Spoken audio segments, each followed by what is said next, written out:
comunicándonos de una manera muy reactiva, de una manera muy agresiva. Todo es muchas veces sin pensar, sino simplemente lo que nos dicen inmediatamente lanzamos la respuesta, a veces sin procesar, sin tratar de analizar un poquito cómo se siente el otro ante lo que decimos.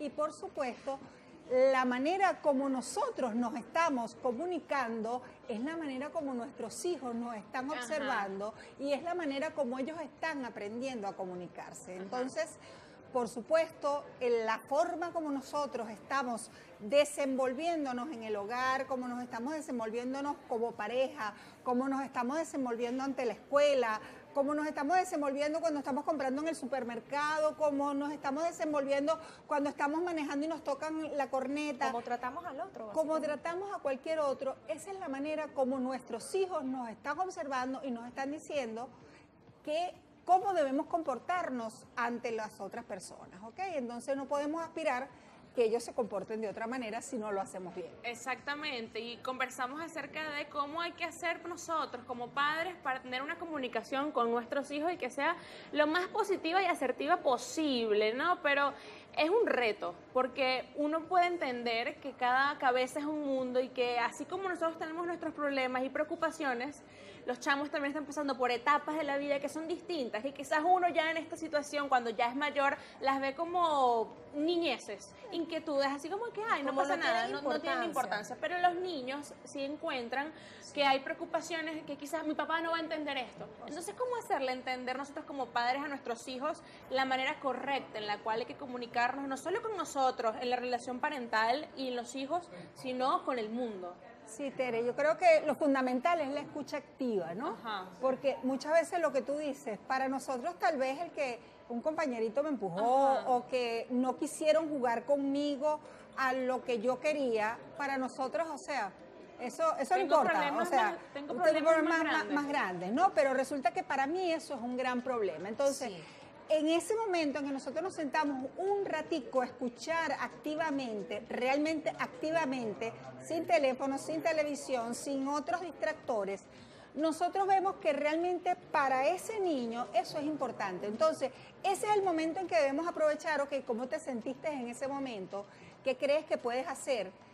Allí no, bueno, pero es que tú le tienes que decir tal cosa. Si tú le dices eso, realmente tú no estás teniendo empatía con tu muchacho, no le estás fomentando una autoestima para que él pueda solucionar sus problemas, sino que de repente yo le puedo decir, oye, pero bueno, yo no sé, pero tal vez yo en ese momento le diría, bueno, ok, vamos hoy a jugar al fútbol y mañana tal vez podríamos jugar a lo que yo quiero, ¿ok?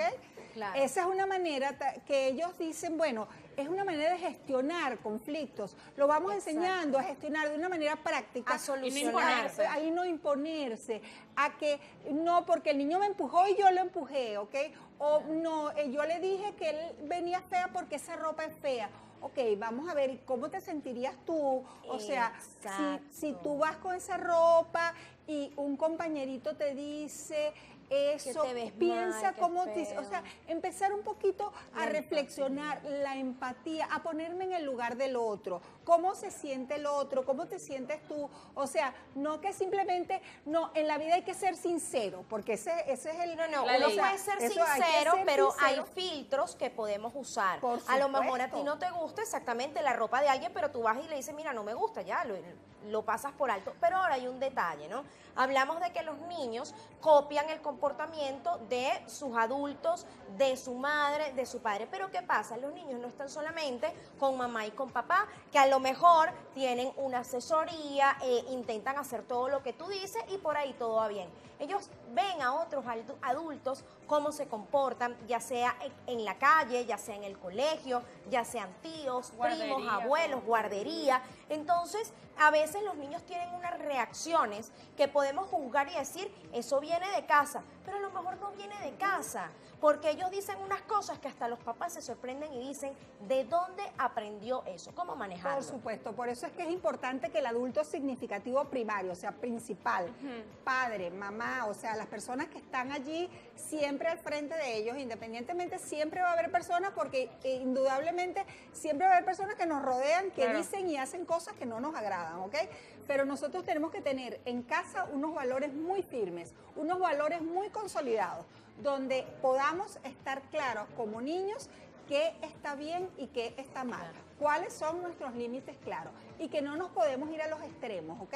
Ni el que me tengo que quedar callado para que la gente se sienta bien, para que yo no digo nada mejor, para que no se sientan mal, ni yo simplemente, como estábamos diciendo, bueno, yo soy sincero y digo lo que siento, sino que hay un término medio donde yo perfectamente debo y puedo decir lo que siento, pero lo debo decir de una manera que las demás personas no se sientan afectadas emocionalmente y saber que esa persona, que de repente puede ser un tío, puede ser un abuelo, eso que está diciendo no está bien, independientemente sea mi abuelo. Y ahí hay que corregir también a los abuelos, por supuesto. A mí me encantaría que pudiésemos enumerar, por más difícil que fuese la tarea, de errores que cometemos como padres, los errores más comunes al momento de intentar tener una comunicación asertiva con nuestros hijos. Mira, yo creo que uno de los errores que estamos cometiendo actualmente es no escuchar. O sea, yo creo que ese es uno de los errores más comunes y el hablar sobre ellos. O sea, nosotros le preguntamos a nuestros hijos y no lo dejamos ni siquiera terminar de hablar. O sea, ¿cómo te fue? O sea, ni siquiera es el... Mira, a veces preguntas tan sencillas como ¿qué fue lo mejor de tu día hoy? Esa pregunta muy raro se hace, sino ¿cómo te fue? ¿Qué hiciste? ¿Qué tarea tuviste? Pero ¿qué fue lo mejor de tu día? ¿O qué fue lo que te hizo sentir mal? Para empezar a trabajar emociones, la inteligencia emocional, o sea, ¿cómo te sentiste hoy? ¿Qué fue lo mejor que te pasó en el día hoy? Y hay un detalle que yo quiero que tú me digas si es cierto. Jürgen Klarich dice a través de sus redes sociales que cuando nosotros buscamos a los niños al colegio, tenemos una ventana de unos minutos para ver realmente cómo les fue, si tienen algún problema, si le hicieron bullying, y por eso la importancia de que los padres busquen a los niños al colegio, porque si llegas al final del día a ver cómo se sienten y cómo pasó, no vas a detectar si algo está mal. ¿Eso es cierto? Sí, es cierto, pero lamentablemente la realidad no siempre es así. A veces los padres no lo pueden buscar. Entonces, es muy importante trabajar, bueno, si no lo puedes buscar porque... ¿Cómo hacer en ese caso? Vamos a trabajar cuando llegamos a casa, hacer de repente un role player, o sea, hacer un juego de roles. Ok, bueno, vamos a hacer, hoy yo quiero ser hoy yo la maestra y tú vas a ser el alumno, entonces vamos a ver qué hicimos hoy. O sea, podemos hacer a través de un juego de roles. Ahí podemos el niño recordar todo lo que hizo sin necesidad de, porque a lo mejor si tú le dices qué hizo, bueno, a lo mejor se va a acordar de la mitad o va a decir las cosas, pero si hacemos un juego de roles que de repente nos quite 10, 15 minutos, ¿ok?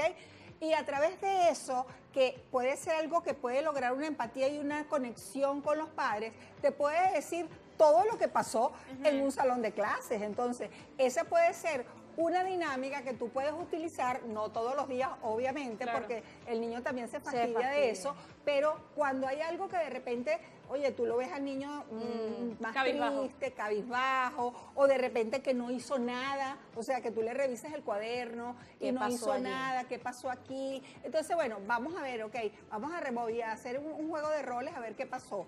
Entonces, es una forma de repente simpática de a veces averiguar un poco más sobre nuestros hijos sin necesidad de abordar de una manera, porque a veces venimos muy cargados del trabajo y apenas venimos del trabajo, revisamos el morral y qué pasó. Y no hiciste la tarea. De todas maneras, nunca va a ser un tiempo perdido, sino que es un tiempo ganado. Esos 10 minutos que nos vamos a encargar de tomar ese tiempo, en prestar atención, nunca hay que verlo como un sacrificio que estamos haciendo, porque es como dicen, un consejo dado a tiempo es mejor que un problema ya cuando está a largo plazo. Por supuesto. Yo creo que hay que enfocarse muchísimo en la crianza y en las conversaciones y el alrededor, lo que rodea a nuestros hijos. Y yo creo que es muy importante priorizar siempre las conductas y cómo queremos formar a esos seres que nosotros quizás no les tenemos tanta paciencia en algunos momentos y que queremos más a los perritos en algunos momentos, pero bueno, tener mucha paciencia y encontrar un lugar donde se consiga una buena crianza. Exactamente. Y si no, pues tienen que buscar una asesoría, una consulta con Cidalia, no con cualquiera, con Cidalia de Sousa. Por eso nos vas a regalar tus redes sociales, porque yo creo que hay muchos padres que de verdad quisieran conversar en un momento contigo. Cómo no, yo siempre a la orden de Sousa Cidalia a través de mi Instagram y Cidalia de Sousa, mi canal de YouTube. Y bueno, siempre a la orden, de verdad. Vamos a trabajar eso de pequeñito para que cuando lleguen adolescentes, pues tengamos un trabajo mucho mejor. Hacemos una pausa, Sí, entonces, señor. Cidalia, muchísimas gracias